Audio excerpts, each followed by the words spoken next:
ഒരു വ്യക്തിയെ വ്യത്യാസപ്പെടുത്തുവാൻ കഴിയുന്ന ഏറ്റവും വലിയ ശക്തി സ്നേഹം ആണ്.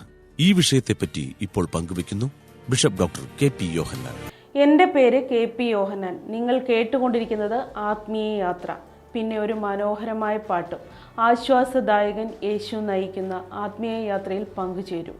നിൻ വിശുദ്ധിയെ ഞാൻ ദർശിച്ചപ്പോൾ, നിൻ സ്നേഹത്തെ ഞാൻ ആരാഞ്ഞപ്പോൾ, സർവവും എൻ മുൻപിൽ നിഴലായി മാറിടുന്നു.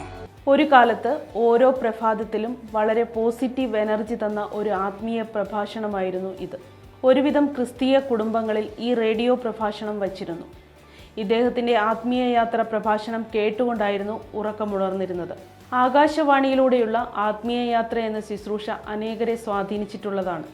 മലയാളികളിൽ അദ്ദേഹത്തെ സുപരിചിതനാക്കിയതും ഈ ശുശ്രൂഷ തന്നെയാണ്.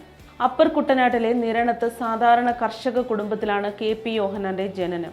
കൗമാരകാലത്ത് തന്നെ ബൈബിൾ പ്രഘോഷണത്തിലേക്ക് തിരിഞ്ഞു. 16-ാം വയസ്സിൽ ഓപ്പറേഷൻ മൊബിലൈസേഷൻ എന്ന സംഘടനയുടെ ഭാഗമായി 1974 അമേരിക്കയിലെ ഡാളസിൽ ദൈവശാസ്ത്ര പഠനത്തിന് ചേർന്നു.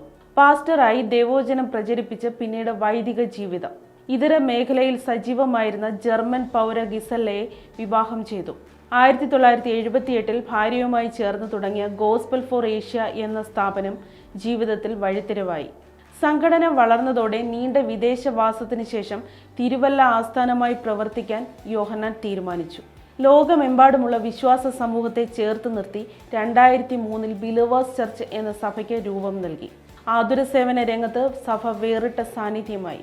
ചുരുങ്ങിയ ചിലവിൽ സാധാരണക്കാരന് ചികിത്സ ഉറപ്പിക്കാൻ തിരുവല്ലയിൽ മെഡിക്കൽ കോളേജും തുടങ്ങി. ഇന്ത്യയിലുടനീളം സഭ കാരുണ്യ പ്രവർത്തനങ്ങൾ ഏറ്റെടുത്തു.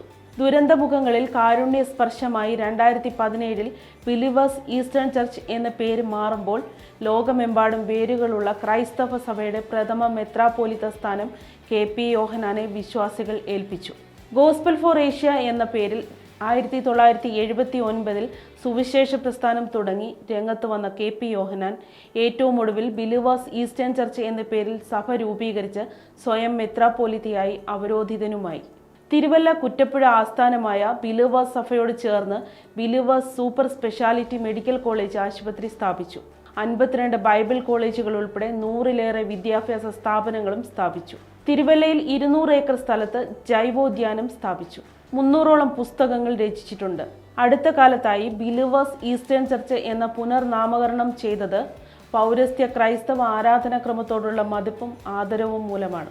കള്ളപ്പണം വെളുപ്പിക്കലടക്കം കേസുകളുടെ പേരിൽ 2020 നവംബറിൽ ആദായനികുതി വകുപ്പ് തുടർച്ചയായി നടത്തിയ റെയ്ഡുകളോടെ പ്രതിരോധത്തിലായ ബിലീവേഴ്സ് ചർച്ച് പല വഴിക്ക് ശ്രമിച്ച് അതിൻ്റെ ആഘാതത്തിൽ നിന്ന് കരകയറാൻ ശ്രമിക്കുന്ന ഘട്ടത്തിലാണ് അപകടവും ബിഷപ്പിൻ്റെ മരണവും സംഭവിച്ചിരിക്കുന്നത്. അമേരിക്കയിൽ ഡാളസിൽ പ്രഭാത സവാരിക്കിടെ കാർ അപകടത്തിൽപ്പെട്ട് ഗുരുതര പരിക്കുകളോടെ ആശുപത്രിയിൽ പ്രവേശിക്കപ്പെട്ട ബിഷപ്പ് കെ.പി. യോഹന്നാന്റെ വാരിയെല്ലുകൾ ഒടിയുകയും തലയ്ക്ക് മുറിവുകൾ ഉണ്ടാവുകയും ചെയ്തതിനെ തുടർന്ന് കടുത്ത രക്തസ്രാവമുണ്ടായിരുന്നു. ശസ്ത്രക്രിയ നടത്തിയെങ്കിലും ഹൃദയാഘാതം ഉണ്ടാവുകയും മരണപ്പെടുകയുമായിരുന്നു. നിരാലംബർക്ക് സാന്ത്വനമേകി ആതുര സേവന രംഗത്ത് നിറസാന്നിധ്യമായിരുന്ന വ്യക്തിത്വമാണ് കെ.പി. യോഹന്നാൻ.